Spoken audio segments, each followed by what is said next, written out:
am Sifana, a student of Standard 7 of Royal Children Public School. Today, I am going to speak on the topic value of time. Time is the most precious gift of our life.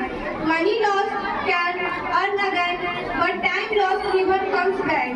That is why time is more valuable than gold or money.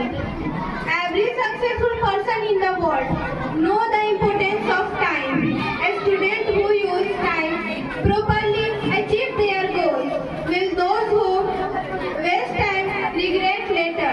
Even 1 minute, if used well, can change our future. Time teaches us discipline. If we wake up early, complete our work on time, and avoid laziness, we can become better students and better human beings. Like Mahatma Gandhi and APJ Abdul Kalam, we can become successful because they respected time. In a student life, time is everything.